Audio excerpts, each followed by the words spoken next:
Lord, I expect to pass through this world at once. Any good, therefore, that I can do. So, eto na nga. Mayroon pong lumabas ngayon na usap-usapan na itong si PRRD ay malapit na raw itong makauwi dito sa Pilipinas. May post po kasi itong si Kitty Duterte sa kanyang Instagram, sa kanyang My Day, na may nakalagay na caption na "Miss you, sweet guy, see you real soon." Dahil sa post na ito, marami pong na-excite at nag-expect na itong si PRRD makakalaya na next month. Ang tanong, makakalaya nga ba itong si PRRD? Ayon kay Maharlika, makakalaya nga daw itong si PRRD pero hindi pa di umano ngayong September 23. Ayon daw po ito sa kanyang source. Bago ko po ipapanood sa inyo ang magandang explanation ni Maharlika, pakinggan po muna natin itong nag-leak na audio na kung saan ay nanalangin po si Tatay Digong sa loob ng ICC Detention Center. Lord, I expect to pass through this world at once. Any good, therefore, that I can do, or any kindness that I can show to any fellow creature, let me do it now. Let me not defer or neglect it, for I shall not pass this way again. Asahan na lang natin na si Kaufman ay ma-invite ni Marcos Jr. Kasi yan ang sinabi niya 100% niya mapapalaya ang Pangulong Duterte kapag in-invite siya ni Marcos Bangag Jr. at mag-chami-chami, mag-coffee sila sa Malacanang. Ang dapat niyang gawin ay ipakita niya sa September 23 kung paano mabasura itong hindi ma-confirm yung charges na binato kay Pangulong Duterte. Kasi pag hindi niya yan na depensa, tuloy-tuloy yan sa trial stage. Ano ibig sabihin niya? Marirelease na ang Pangulong Duterte kung ma-confirm ng mga hurado o ng mga judges na lahat ng binato kay Pangulong Duterte, was it, 40 ba yun? Nakalimutan. Basta yung mga 40 plus o 50 plus na charges sa kanya ay mabasura.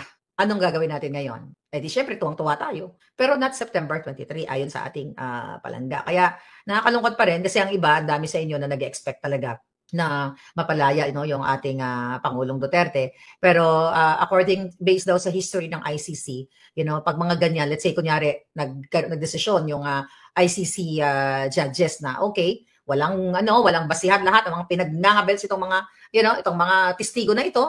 Well, pero ako, sabi ko nga, hindi ako pessimistic. The fact na yung ICC ay nakipagsabuatan kay Bangag Jr. ay hindi nila ibabasura yan. Hindi nila ibabasura yan dahil kasabwat sila eh. Diba? Yung next post natin, yung mga passport na dalawang ICC not dalawa, tatlo. Yung kanilang Amerikanang interpreter. Was it interpreter? Yeah. Isang Amerikanang interpreter, yung dalawang taga-ICC. Pinakita ko sa inyo yun. Nung nag-travel sila last year, back and forth sa Pilipinas para nakipag-usabuatan sa gobyerno. So, sabi ko nga, ayoko maging negative or pessimistic dito, mga kababayan. I don't think itong ICC na to ay pakakawalan nila yung Pangulong Duterte. Pero, okay, kung napakagaling ni Kaufman na maidepensa niya ang Pangulong Duterte dito sa mga hudas na ito, sabi ng ating lawyer friend, ay magkakaroon ng written decision, okay, ang pre-trial chamber para what? Para i-release na ang Pangulong Duterte. But, hindi September 23. It takes 2 weeks or months pa daw. So, kaluoy man ng ating Pangulong Duterte. But still, may inaantay tayong pagdinig dyan sa September 23. Ngayon, parang ano yan, di ba? Yung nga, nakikita ninyo yung mga hearing-hearing, may mga deliberation, chuchu-chuchu. Tapos, katulad din sa Senate, maglalabas sila ng mga resolution, chuchu. Ngayon, sa ICC naman, magkakaroon sila ng written decision kung i-confirm nila yung mga charges laban kay Pangulong Duterte, kung itutuloy pa ba sa trial or i-release nila. So yan ang expect nyo. So yung mga nag-message sa akin na nag-expect na papalayain ng Pangulong Duterte sa September 23, hindi po yan mangyayari. Okay? Ang expect natin na mabasura lahat ng mga charges na ibinato o na ibinato o na itinanim o mga, na mapinagtulong-tulungan ni Satanas, ni Bangag para makidnap nila ang Pangulong Duterte. Right? So yan ang ating aabangan mga kababayan. But still, syempre, bantayan natin si Kaufman dahil, asahan na lang natin na si Kaufman ay ma-invite ni Marcos Jr. Kasi yan ang sinabi niya 100% niyang mapapalaya ang Pangulong Duterte kapag in-invite siya ni Marcos Bangag Jr. at mag-chami-chami, mag-coffee sila sa Malacanang. Ang dapat niyang gawin ay ipakita niya sa September 23 kung paano mabasura itong hindi ma-confirm yung charges na binato kay Pangulong Duterte. Kasi pag hindi niya yan na-depensa, tuloy-tuloy yan sa trial stage. Ano ibig sabihin niya?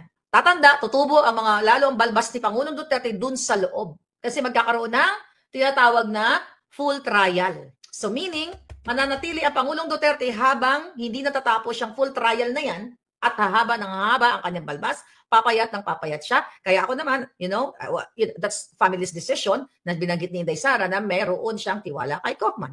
Matiwala tayo sa kanya. Ako naman, nagko-comment lang ako based dun sa mga pinakawalang kabastusan ni Kaufman. At yung kay Hanilet. Di ba? Yung pangbabastos niya kay Harry Roque. Pangbabastos niya kay kay Harry Roque, kay Hanilet. Yung mga interview sa kanya ni Chipmunk.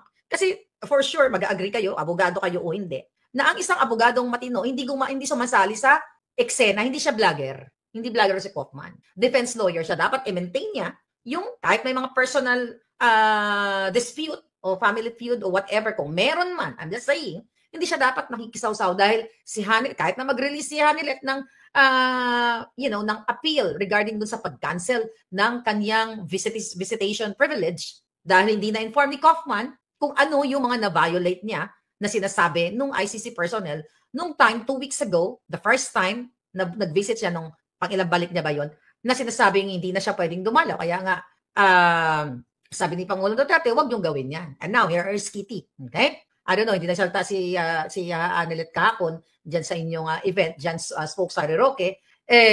Well, at saka kitang-kita natin si Kitty kung paano napaka-professional na bata at kahit alam ko na sukang-suka siya dyan sa Team Alpotera na yan, ay sinagot pa rin niya kahit nagbidabidahan at nangaagaw ng eksena na lagi siya na lang ang nagtatanong puro last question. Matapos silang balahurain ang nanay, ang mag-ina actually, both ng mag-ina. Dahil ang sabi ng Team Alpotera, ang kanilang ang respeto na binibigyan nila ng respeto yung mga nakaupo lang kay si Baste, si Pulong, si Inday o yung mga may pwesto. Wala silang pakialam kay Hanilet kasi balahura sila, bastos sila dahil wala namang pwesto. At kasama na rin dyan si Kitty.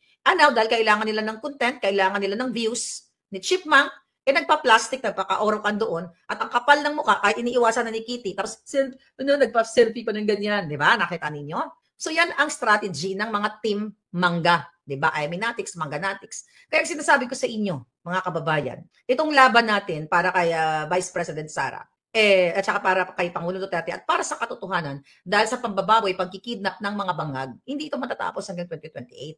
Even si Inday Sara ay maging presidente sa 2028, hindi ito matatapos dahil mag-a-appoint pa rin si Inday Sara ng mga taong hindi natin gusto. Yan ang katotohanan. So hindi niyo ako pwedeng patigilin, Maharlika, magbubuklod-buklod na tayo. Di ba nung panahon ni Pangulong Duterte, may mga appointee siya na hindi natin gusto. May mga makakaliwa grupo. Remember that? Nag-appoint siya ng NPA sa Department of, was it DSWD or Department of Education, yung mga makakaliwang, aligned sa mga kapaliwang grupo. So hindi niyo pwedeng patahimikin si Maharlika na magbubuklod-buklod tayo. Dahil kailangan natin tanggalin ang mga user, ang mga pasi, sabi ko nga. Pero ganun talaga ang mundo sa politika. Kaya nga, hindi po pwede tayong, ang titignan na natin yung magiging kapakinabangan doon sa tinatawag nating majority ng Filipino o common good. At least, kung si Inday Sara ay maging presidente sa 2028 or bago mag-2028, hindi natin alam, pumantay ang paa ni Bangag dahil sa kakasinghot, right?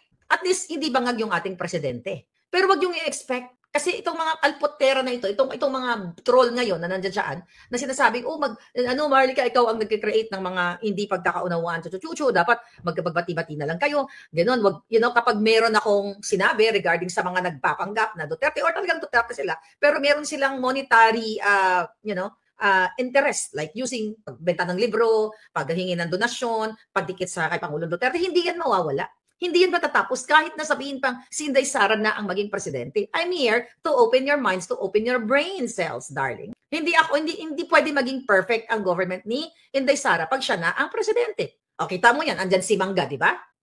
But ako, 100% Never again sa mga Marcos na dati kong sinuportahan yung mga putang inang yan. Hindi porkat si Inday Sara ay nakipag-chami-chami kay Amy Marcos, makipag-chami-chami ako uli kay Amy Marcos. Dahil magkaiba kami ng persona. Kung meron mang magandang ginawa sa kanya si Amy na I think during that hearing, nung nag-hearing, nag-ek-ek-ek lang, di ba? Sabi ni Hanelet, yung hearing na yan, ek-ek lang yan.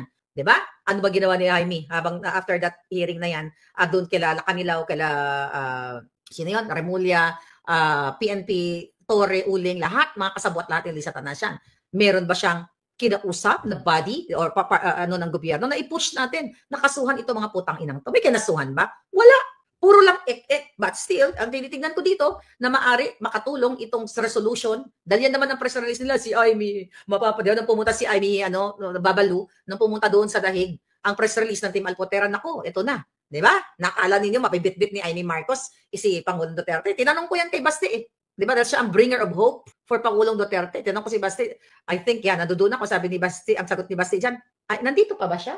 Si Amy. Ay, nakauwi na, sabi ng mga tao. Ay, nakauwi na pala. So, hindi siya ang bringer of hope o hindi siya ang magpapauwi kay Pangulong Duterte. But, mga kababayan, okay, kasi ito yung mga optics, magaling ang Marcos Bangag dito, Marcos pamilyang, when I say Marcos family, Marcos Bangag, magaling yan sila sa optics, kaya nilang magbayad sa tao ngayon, gagamitin nila itong mga Team Alpotera na ito, pabango ng pabango. Nakita niyo ba itong mga Team Alpotera? Hindi nila tinutuligsa ang Bangag administration.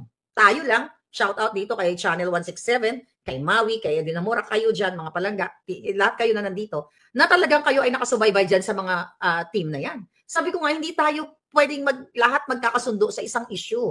Maaring ngayon, galit kayo dahil hindi nyo gusto yung issue ko, then bukas gusto nyo na yung issue, yung mga pinagsasabi ko, di ba? So, ganun talaga. Hindi nyo pwede akong patigilin.